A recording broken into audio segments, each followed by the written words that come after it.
So I'm going to do the questions on page 355, the examples. So the first one is problem 4. A radioactive isotope has a half-life of 5 years. What fraction is left after 20 years? What fraction remains after 20 years? Okay, so the fact that it has a half-life of 5 years means if it starts out as a whole, then after 5 years, it will now have half itself remaining. Half of itself will have decayed.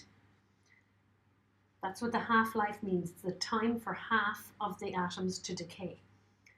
After another 5 years, you will now have half of that left, which is a quarter of the original. After another 5 years, you will have a half of that left, which is 1/8. And after another 5 years, you will have 1/16. Now, that's 20 years. So basically, after 20 years, you will have 1/16 of your original sample. Be careful in the exam. Sometimes they say what fraction has gone or what fraction of atoms have decayed. So if they ask you what fractions of atoms have decayed, then the answer here would be, this is the fraction that have not decayed yet. So 15/16 would have decayed. So be careful you're answering the question that you're being asked. Okay, the second question, or the problem 5. So in problem 5, we have the half-life of a certain radioactive element is 30 minutes. Okay, how many half-lives in 4 hours? Well, that's easy. How many 30 minutes in 4 hours? Every hour has 2 lots of 30 minutes, so 8 half-lives in 4 hours. What fraction remains undecayed after 1.5 hours? So 1.5 hours is 3 half-lives, because 3 30s gives you 1.5 hours, or 1.5 hours is 90 minutes. So 90 minutes is 3 half-lives. So you start with the full thing. After 1 half-life, you've got half left. After another half-life, you've got a quarter left. After another half-life, you've got 1/8. So after 3 half-lives, 30 minutes, 30 minutes, 30 minutes, after the 3 half-lives, you've got 1/8 left. Now, it might be important to point out at this stage, after 1 half-life, you have 1/2 to the power of 1 remaining. After 2 half-lives, you have 1/2 to the power of 2 remaining. After 3 half-lives, you have 1/2 to the power of 3 remaining. So hopefully you would see that after n half-lives, the fraction of undecayed atoms that are left is 1/2 to the power of n. Okay?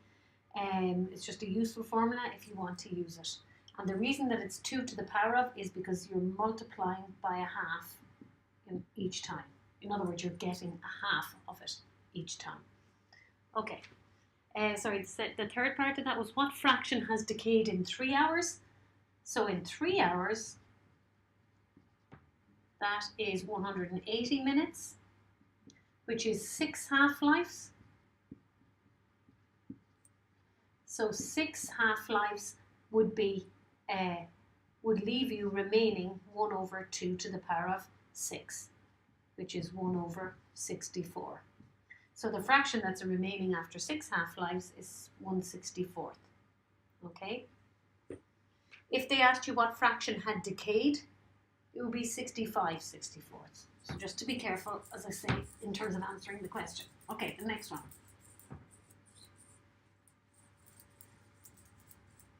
Okay.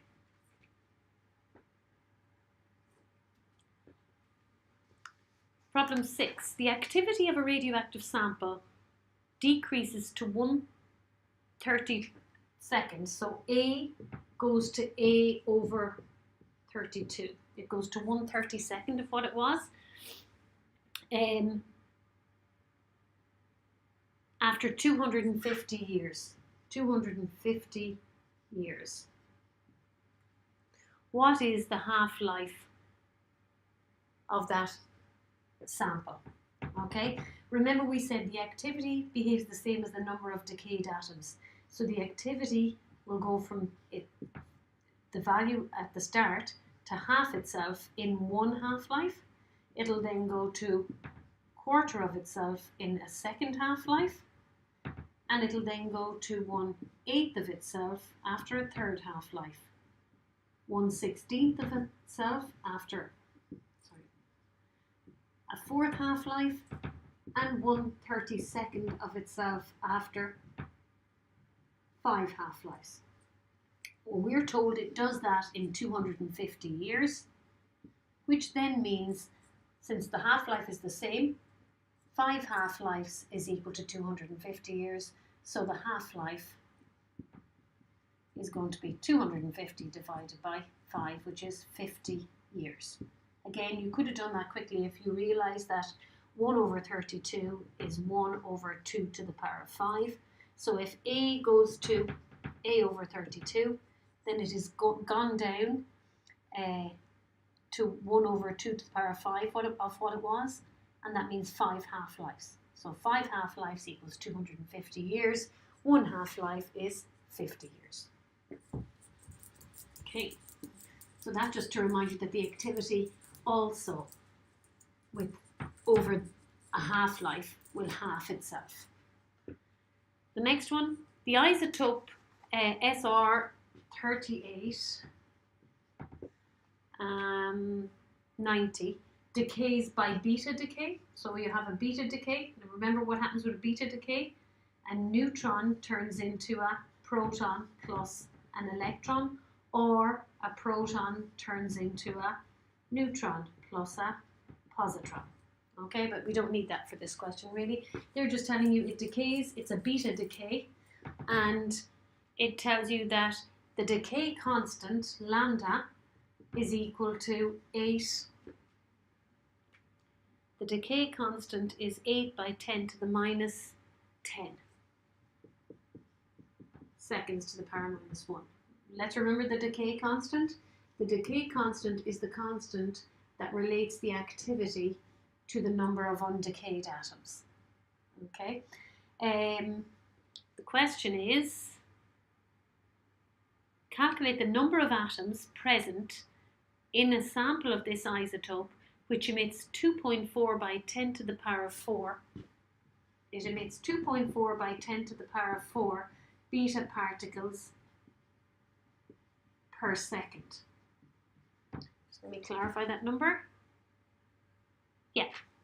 Now, if it emits 2.4 by 10 to the power of 4 beta particles every second, that means there are 2.4 by 10 to the power of 4 nuclei decaying per second.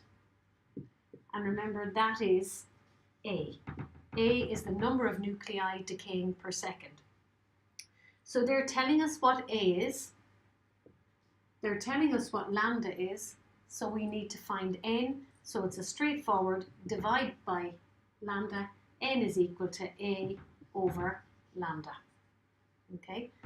N is equal to A over lambda. And so your answer is 2.4 by 10 to the power of 4 over 8 by 10 to the minus 10, which will give you 0.3 by 10 to the power of 14, or 3, I think it is, by 10 to the 13. Yeah, so that's 3 by 10 to the 13. And what are we looking for? N, so it doesn't have any units. It's that many atoms or nuclei undecayed.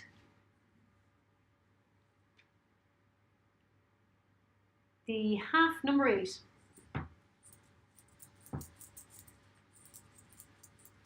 Number 8, the half-life of a certain radioactive isotope is 10 hours. T1/2 is equal to 10 hours. Be very careful. I meant to mention that the half-life is given, the formula T1/2 equals ln2 over lambda.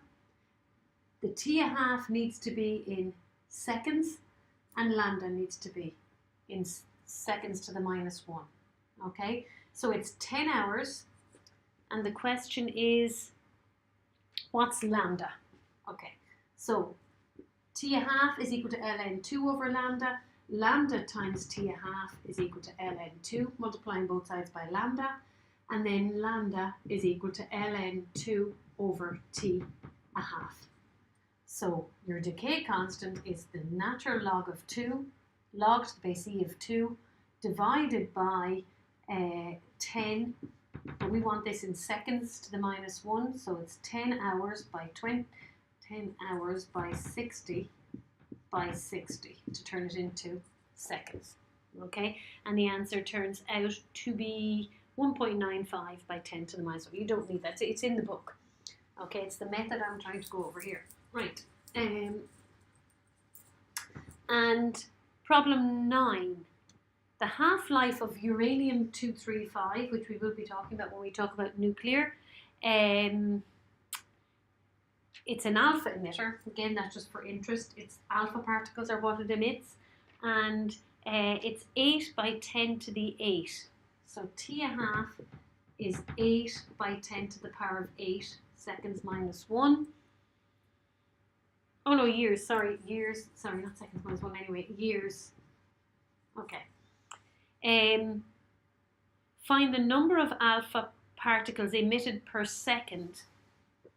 Find the number of alpha particles emitted per second. Now again, what does that mean? That is the number of nuclei decaying per second, which is A. So you're being asked to find A. You're being given t1/2 and you are being given N. They tell you it's from a sample that contains 2.6 by 10 to the 24 atoms. So that is the sample, that is the number of undecayed atoms, which is N. So we want to find A. We've been given t1/2 and we've been given N. So our formula A is equal to lambda N. Well, that doesn't give us lambda. The question doesn't give us lambda, so we need to look at the other formula. t1/2 is equal to ln2 over lambda. From this one, we know what t1/2 is, so we can find lambda. We then put lambda into this one. We've been given N, and that's our answer. Okay, so that's why these are the critical formulas. So if t1/2 is ln2 over lambda, that means if you multiply across by lambda, lambda is equal to ln2 and divide by t1/2. So we can get lambda. Lambda is 8 by 10 to the 8 years. So years multiplied by 365 to give us days. Oh, hang on a sec. Sorry. No, wait a minute. Lambda is ln2 over the t1/2. The t1/2 is 8 by 10 to the 8 years, so that's 8 by 10 to the 8.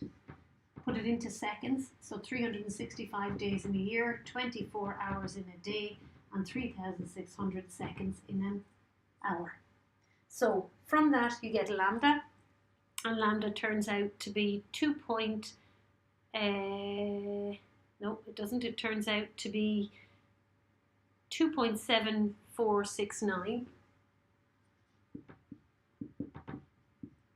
by 10 to the power of -17, second to the -1. And then to find A, all we do is we multiply lambda by N, which we were given here.